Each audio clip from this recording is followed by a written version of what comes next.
What is up, y'all? It is your girl, Brand New, and I'm back in the building for a recap of Real Housewives of Atlanta Season 9. This is the reunion part 2.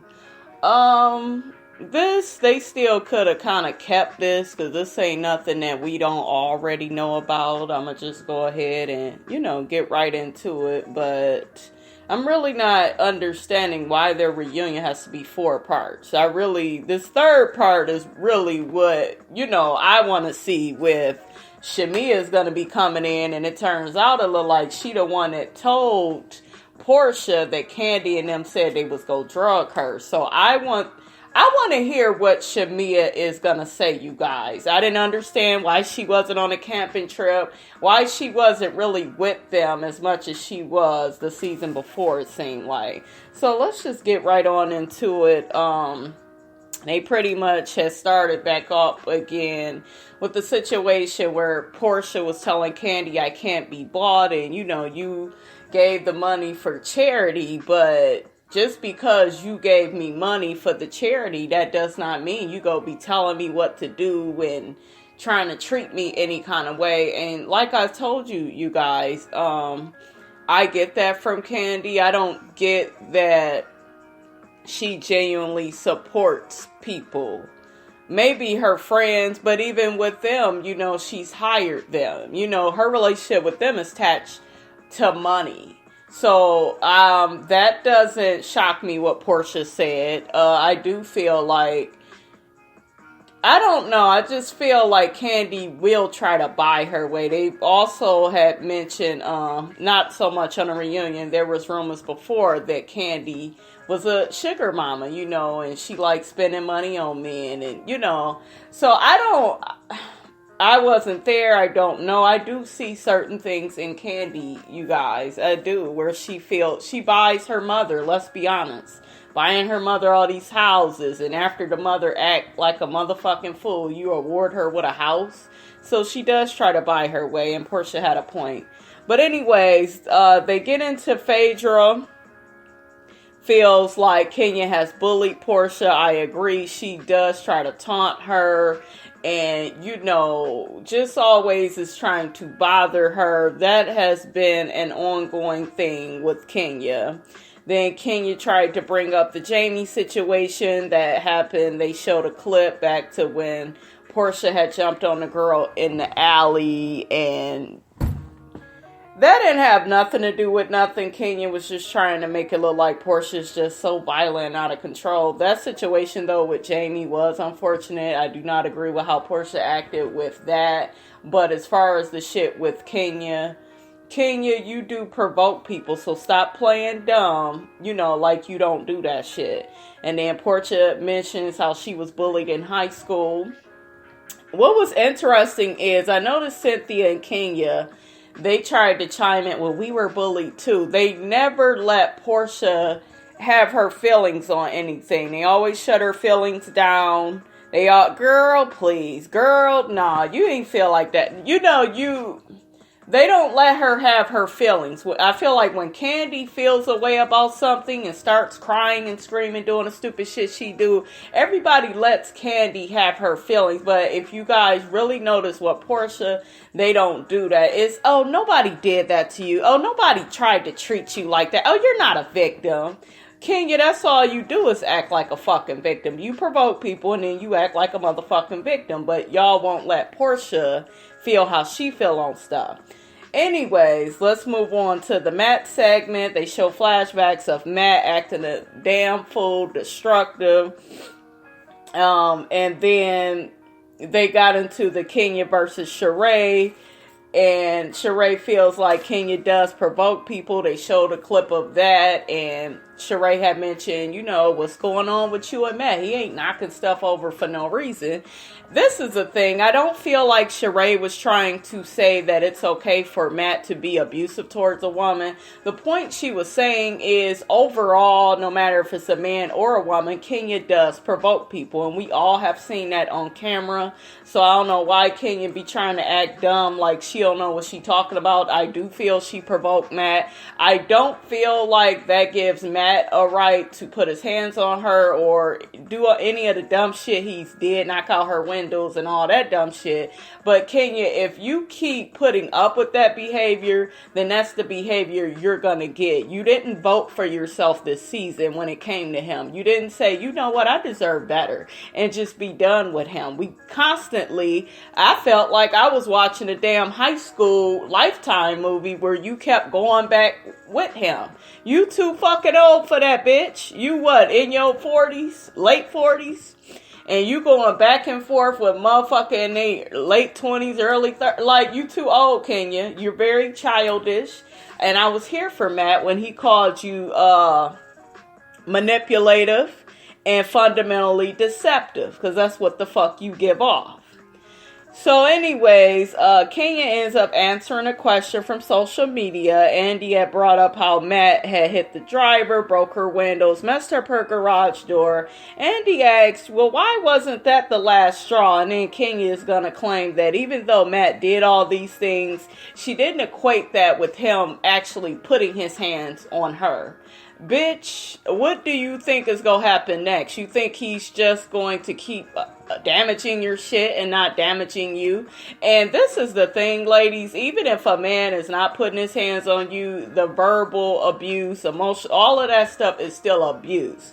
So it don't matter. It just seemed like she kept trying to, well, he didn't hit me, so, you know, he doesn't really have a problem. Girl, bye. You need to quit with that shit.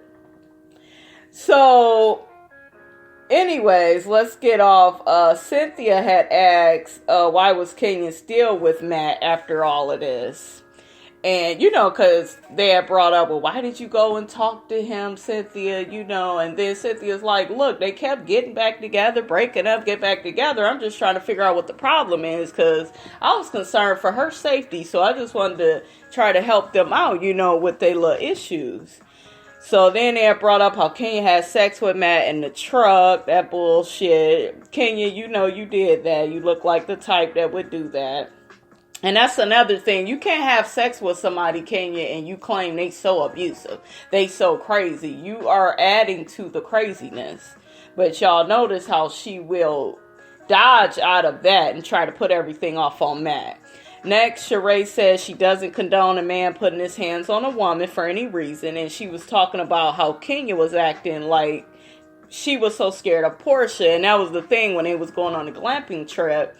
You know, she kept on trying to act like Portia is such a threat, but yet kept taking her ass back to Matt. And everybody didn't understand that. And this is the reason why. Matt has a penis and Portia doesn't. Kenya tried to say, oh, it's because I feel a certain way about Matt. Listen, you bust out my motherfucking windows. You spray paint my cameras. You hit my driver. I'm not going to feel no way about you. I'm going to feel like I need to leave your ass alone. That's what I'm going to feel. But it's too bad that Kenya, you know, she doesn't feel like that. At the end of the day, it's because man has a penis. That's what it is. And women will choose a penis over a woman any day. Especially if, you know, if they're straight. So anyways, they talking about Kenya may have a new boyfriend. I hope this is not a new hired boyfriend. I'm not with it. They talk about how Matt did a WCW for Portia. Portia's like, no thank you. I ain't want nothing to do with him.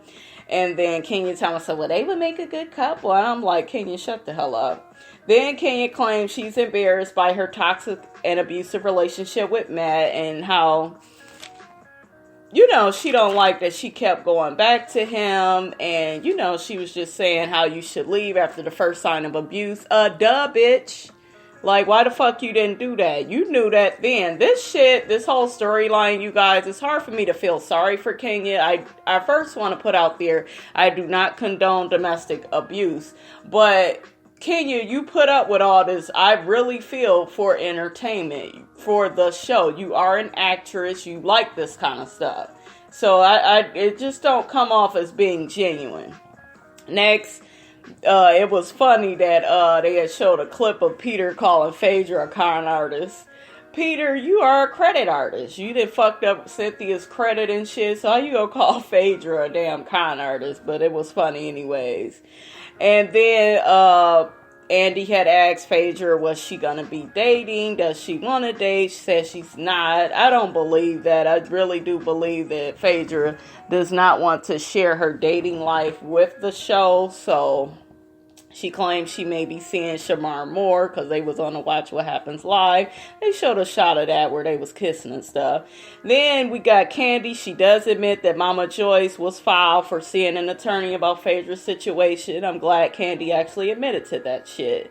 And then Kandi says she's going to open up Old Lady Gang because Phaedra had made a comment stating, well, you know, your mother should be concerned about your restaurant. Kandi said, well, we going to be opening this weekend, you know. I know you betting against us, but we got our shit together, you know. So anyways, Kandi thinks Phaedra is vindictive for the whole Johnny situation.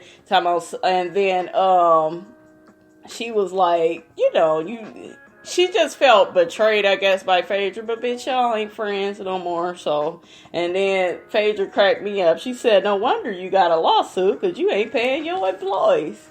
And then Kandi tells her, well, you the one trying to help them out. Shit, trying to give them a boost. Phaedra, you my girl, but you know damn well you was wrong for that. You shouldn't have kept meeting with Johnny and these attorneys. I see the first meeting, but you kept on doing that, so it does look like you coming for Kandi. I have no issue with it, though. I just wish you would admit to it, because it ain't like I really care for Kandi like that anyways.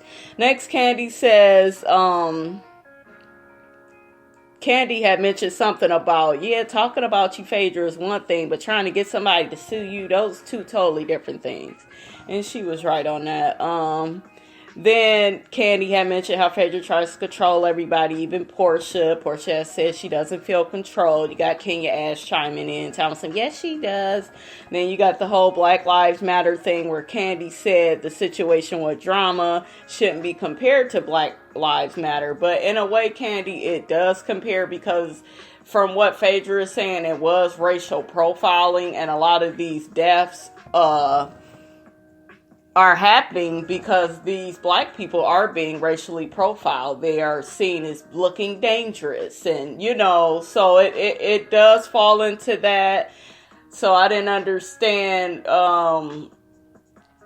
you know, the guy Drama, he didn't do any of that because they would arrest his ass. His ass would be in prison, in jail. So what did you know, Kandi tried to make it look like the guy, Drama was really doing all that stuff, really gonna bomb Phaedra's office. Talking about Phaedra was scared. She did have a bodyguard.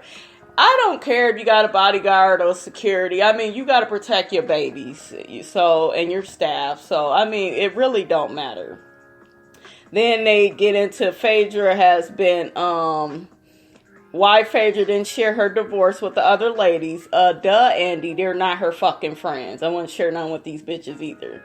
Then they get into how Phaedra was lying over the years. Phaedra was a big liar when she came on this show, lying about her damn due date with Aiden.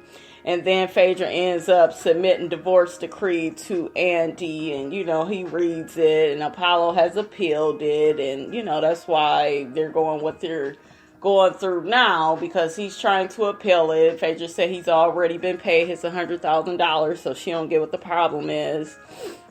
So and then Kandi and Kenya tried to bring up the fact that, Nida was spelled wrong, and that's why there was a holdup, and they didn't even approach him about the divorce being finalized, and I don't even know what to make of it, you guys. That Apollo was full of shit. I don't believe shit he talking about. Bitch, you got a fiance, so why are you worried about what Phaedra is doing? I would have been mad that I had to pay him $100,000 with his thieving ass. Then they talk about the Real Housewives of Atlanta kids growing up. Sheree kind of irked me because Sheree go try to say to Cynthia, well, you know he didn't get his backpack. You know, he didn't get it. And I'm just looking like, you could have told her before the fucking reunion. Sheree, it seemed like you was trying to be shady with that. So next they talk about how Cairo got a DUI and Sheree regrets coming for Nene's son because she had tried to bring that shit up a few years ago about Bryson stealing out of Walmart.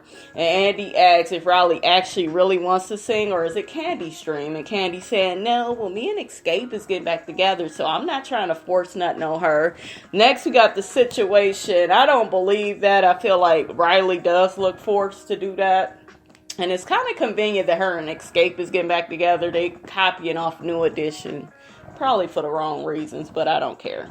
Next, we got the whole situation with Bob and Sheree. And Bob was abusive